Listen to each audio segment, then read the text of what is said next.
Thank you. Our last speaker is Dr. Kalinga Seneviratne, lecturer, Chulalongkorn University of Thailand.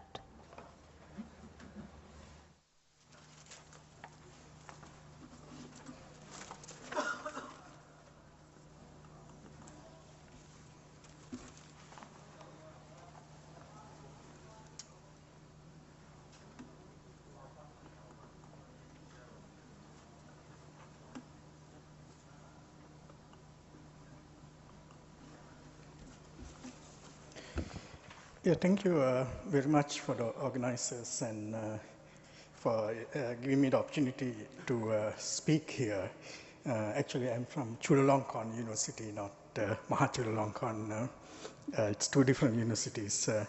But I was born and raised in Sri Lanka. I spent 20 years in Australia. I carry Australian passport. I spent 15 years in Singapore. I'm a permanent resident of Singapore. So you decide which country I belong to. Now, as you see in this resolution, the UN General Assembly resolution, it states that culture is vital to sustainable development. Many of today's conflicts around the world are centered around cultural identity and the need to protect and preserve one's cultural heritage from threats from both within and outside the nation or a community. These conflicts, especially in Asia, often have a socio-economic roots that goes back to European colonial era. Thus, the Western liberal perspective that multiculturalism, which could protect minorities and allow them to maintain their cultural identity, is too simplistic a view. Because the majority cultures in the Asian region still carry the scars of cultural repression from colonial era. It cannot be assumed that majorities are privileged and minorities always face discrimination.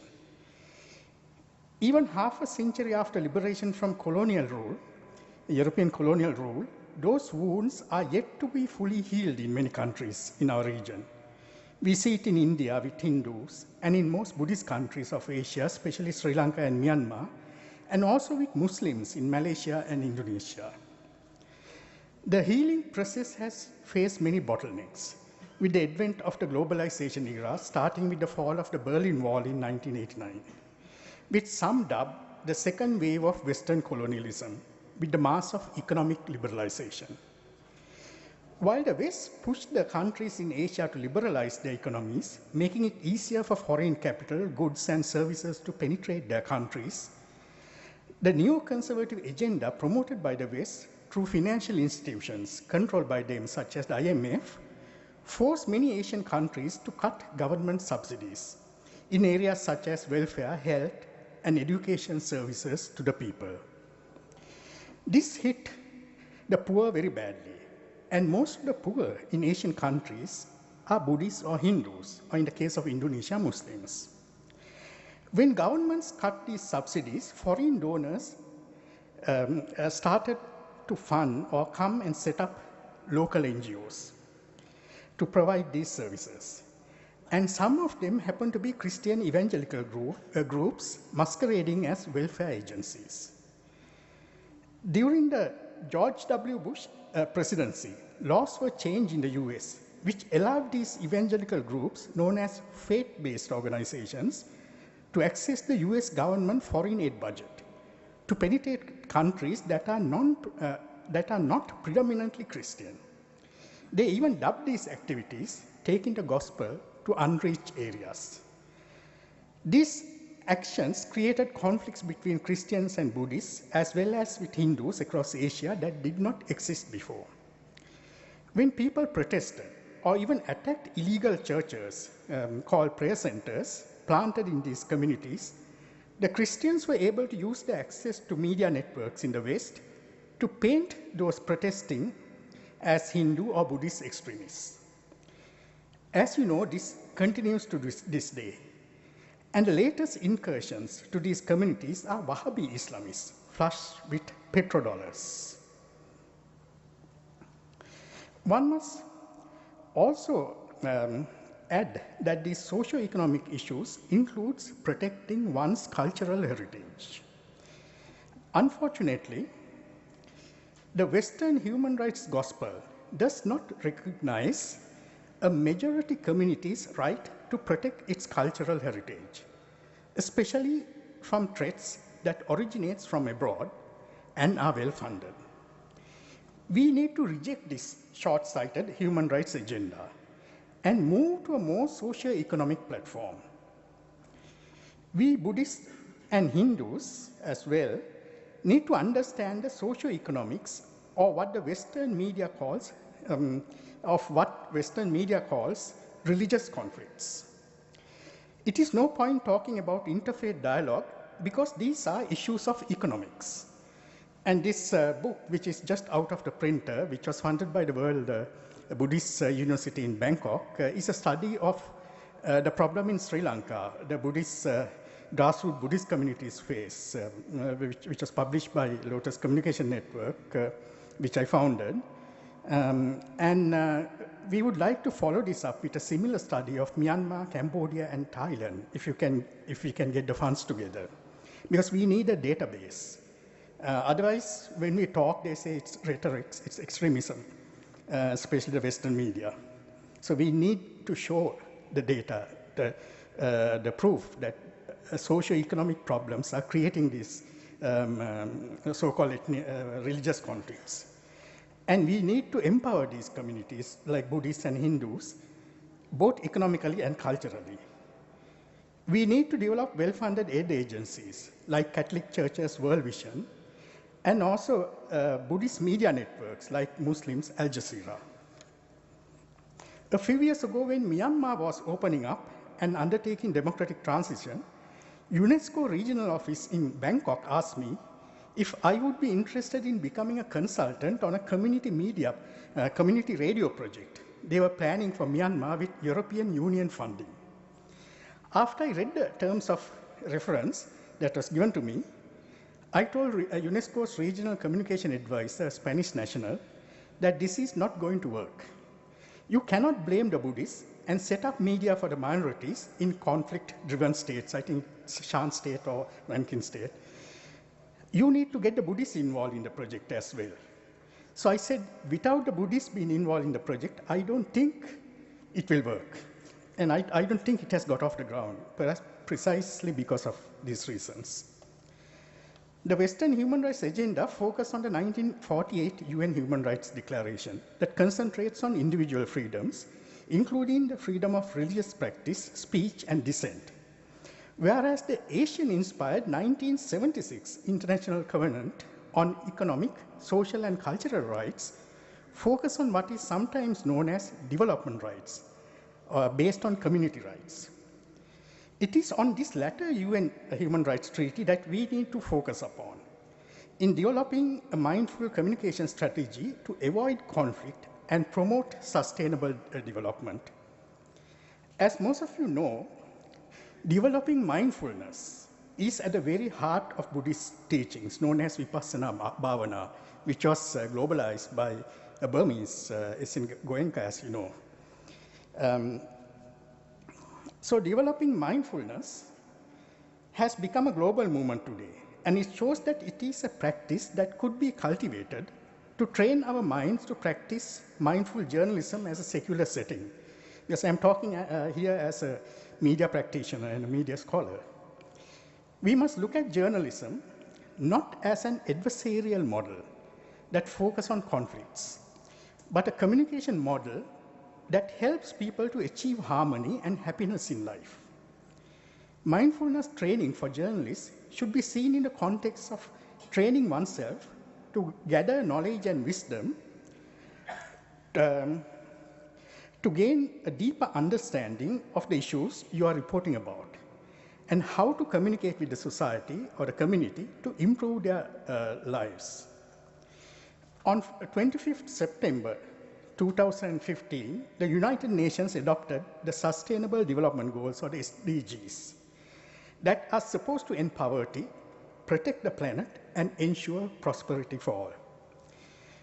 One of the key principles of Buddhist teaching is Pratitya Samuppada, or dependent originations, which sees all things and phenomenon as interdependent, which is clearly consistent with the interdependent view of these sustainable development goals that are embedded in complex relationships of cause and effects. You can see, if you go through it, one is due to the other, and you can see it very clearly in the SDGs.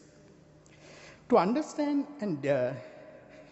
the dependent origins of SDGs, we need to understand the causes of poverty, which is dukkha. And in the journalism training, we are looking at how 4 noble truths could guide us here. And you don't need to be a Buddhist to practice it. The Bodh Declaration of Buddhist leaders in September 2015 acknowledged that in the past 15 years, religious conflicts has trebled. And killings in the name of religion have gone up by 2/3. But this cannot be addressed merely by interfaith dialogue. As I pointed out earlier, we need to address the socio-economic conditions and structural violence in our economic system. Thai Buddhist social critic Sulak Sivaraksa keep on pointing this out about the structural violence in the global economic system, which we Buddhists need to address. So that cannot be addressed merely by interfaith dialogue. We need to address the socio-economic conditions and the structural violence of our economy using Buddhist or even Hindu principles. Because if you look at religion, we have the differences at the beginning of life, at the end of life. But in between, the values that guide life are similar in any religion: compassion, love, kindness, sharing. So why can't we work there together?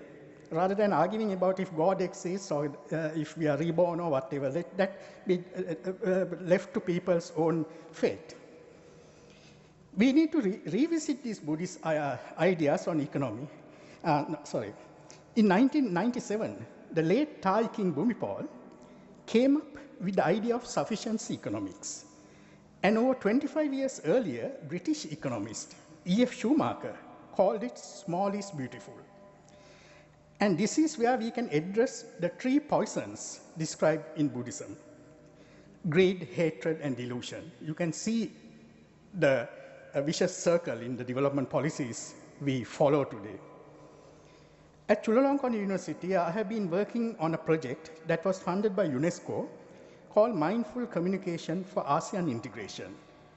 We have adopted these ideas coming from Buddhist, Confucius, and Hindu philosophies into journalism curriculums which we have developed to train journalists in Asia to get away from this Western model of adversarial journalism. We call it human-centric journalism paradigm. The Bodh Declaration said that a Buddhist Spiritual and Civilization Institute will be developed in the coming 3 years. I would like to propose that this institute include a department of mindful communication for sustainable development. I will be willing to spearhead this initiative and form a team of Asian Buddhist and Hindu communication scholars and media practitioners to carry it forward. In fact, we already have a team that was assembled for the UNESCO project. We even have Catholics from Philippines in it. I have also established the Lotus Communication Network for such an endeavor, but the biggest problem is funding. We need Buddhists to understand the importance of the media to empower Buddhists across Asia. We need to develop real Buddhist media projects where Asian Buddhists are involved in content production using modern media tools. Lotus Communication Network and the Malaysia-based Buddhist the Buddhist channel, whose director Lim is here, I think, in the audience, we are trying to develop such a news network that would adopt mindful communication practices in news reporting. It's not just reporting about Buddhist events, it's reporting on any topic, but using Buddhist principles in analyzing and interpreting it. I have already launched the Lotus News Features project, where the stories are transmitted internationally via a Berlin-based news network called International Press Syndicate, of which I am the Southeast Asian director. I have also just made a proposal for an annual Nalanda Buddhist Arts Festival to bring together Buddhist artists, particularly from Asia. Probably it could be spearheaded by Dr. Pant and Navanalanda University, I hope.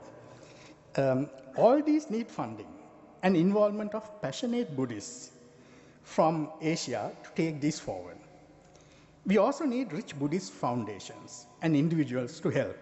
Unfortunately, these rich Buddhist foundations are more interested in doing projects in the West and other parts of the world, helping non-Buddhist communities to show how compassionate Buddhists are. Okay, that's good, but the Buddhists need help first, the grassroots Buddhist communities in Asia from these foundations. Thing is, we have enough large Buddha statues and grand temples across Asia. Sometimes I even question whether this is what the Buddha taught us 2,500 years ago, to build these grand temples and huge Buddha statues at millions of dollars. So if we do not develop Buddhist media and cultural institutions, yeah, I'm finishing. And the problem with, if you do not develop Buddhist media and cultural institutions and programs with regional collaborations, Asia's young will drift away from Buddhism. I have noticed right across Asia, many from Buddhist families don't see Buddhism as modern, as cool. They see it as a superstition. And they become easy prey to especially Christian evangelical groups. So all these Buddhist temples would become sites for anthropological research by Western scholars. You can already see glimpses of this with the work of the Nalanda Srivijaya Center at the National University of Singapore. All these temples will merely be historic tourist attractions like Borobudur in Indonesia. So as a Buddhist talking here, let's wake up and act before it is too late. We need to empower ourselves without blaming others. Thank you.